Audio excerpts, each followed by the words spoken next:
আরহাম, আরু ওঠো বাবা। ওটা দরকার ও তো রোজা রাখবো। ওঠো বাবা, রোজা রাখবা। সেই সময় হয়ে গেছে, ওঠো। কটা বাজে? 4টা বাজে। সারা রাত তো ভালো ঘুম আসে রে। তুমি ফেস ধো, তারপর পরে ব্রাশ করো। এখন কুলি করো, ফেসটা ধো। সেই সময় হয়ে গেছে। সাফনকে ডাকো, যাও। ভাইয়া ওঠো।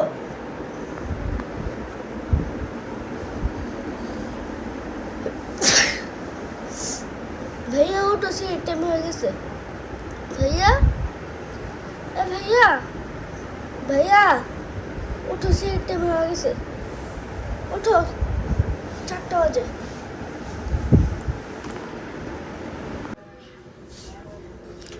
সেহরির সময় হয়ে গেছে। সব বাসায় লাইট জ্বলতেছে। আমরা এখন খাওয়া দাওয়া করে নেব। ম্যাডি, তুমি এখানে বসবা। লাইটটা জ্বালালাম এখন। বসে পড়ো, বসে পড়ো চেয়ারে। হাত ধুয়ে আসো। হ্যাঁ,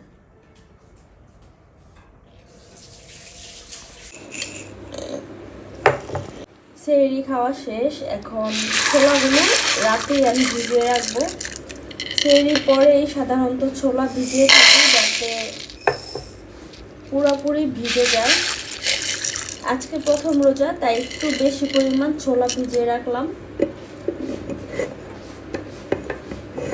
ডাল ভিজিয়ে নেব। পেঁয়াজের জন্য আমি ডাল রেডি করে রেখেছিলাম, তো সেই ডালটাই ভিজিয়ে নেব। অল্প পরিমাণ ভিজাবো এবং এই পানিটা পুরোপুরি কিন্তু এই ডাল শুষে নেবে, অ্যাবজর্ব করে নেবে।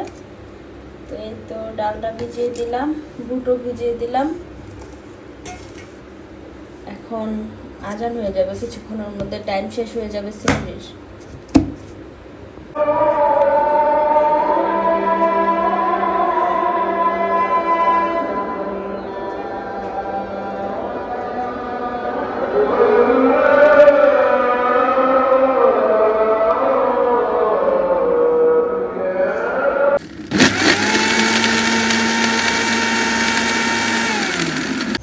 আজকের ইফতারটা একটু আগে বানিয়ে ফেলছি। প্রতি বছর প্রথম রোজা আমার ইফতার বানাতে লেট হয়ে যায়, দেখা যায় আজান দিয়ে দেয়, আমি তখন ইফতার বানাচ্ছি।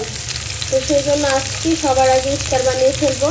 আমি সবার প্রথমেই কিন্তু বুটটা বানিয়ে নিব। পেঁয়াজ দিয়ে দিলাম, তেজপাতা দিয়ে দিলাম, আদা রসুন ধনিয়া জিরা আর মরিচ গুঁড়া দিয়ে নর্মালভাবেই বুটটাকে বাগার করে নেব আমি।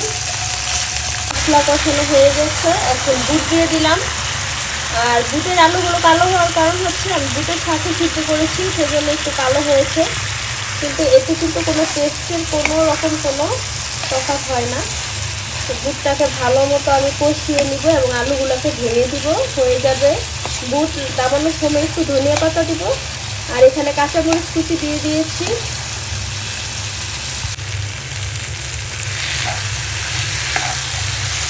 অল্প কয়েক টুকরা টমেটো দিয়ে দিলাম, কারণ টমেটোটা দিলে একটু টক লাগবে, সেজন্য। হয়ে গেছে বুট ভাগার, ধনিয়া পাতা দিয়ে নামিয়ে নেব।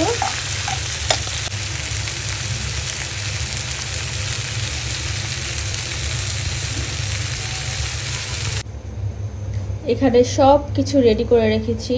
বেসন, পেঁয়াজু বানানোর জন্য, আলুর চপের জন্য আলু ভর্তা, ডিম চপ বানাবো, বেগুনি, সব কিছু এখানে রেডি। এখন শুধু একটার পর একটা ভাজবো।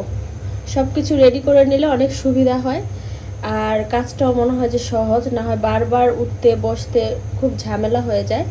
সব রেডি করে নিয়েছি, এখন একে একে সব ভেজে নিব। কড়াইয়ে তেল দিয়ে দিয়েছি। সবার আগে আমি ডিম চপটা ভেজে নেব ডুবো তেলে।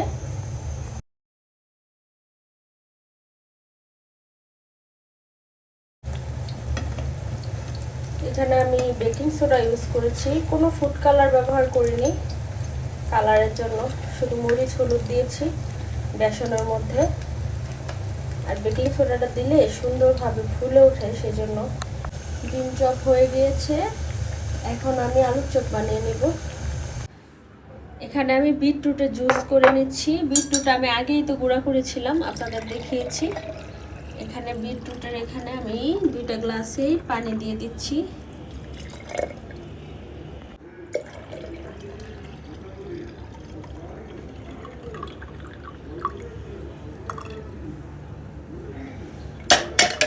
এখন এখানে আমি লেবু দিয়ে দিব, তাহলে বিটরুটের একটা এক্সট্রা ঘ্রাণ থাকে, যেটা নাকি অনেকে পছন্দ করে না, ভালো লাগে না খেতে। তো এই জন্য আমি এখানে লেবু দিয়ে দিচ্ছি। দেখতে পাচ্ছেন কি সুন্দর কালার হয়েছে।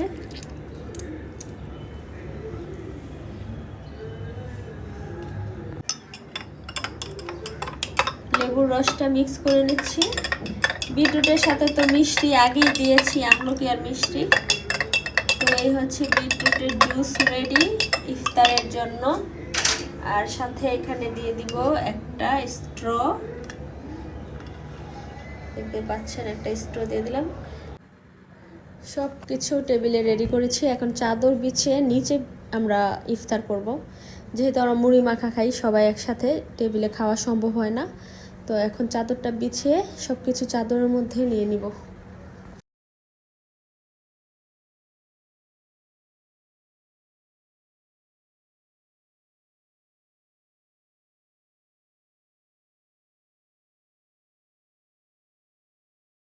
এই হচ্ছে আমাদের ইফতার আজকের। আরও কিছু ফল কাটা হবে ইফতারে, যদিও পুরোপুরি সময় হয়নি, খেজুর রাখা হয়নি এখানে।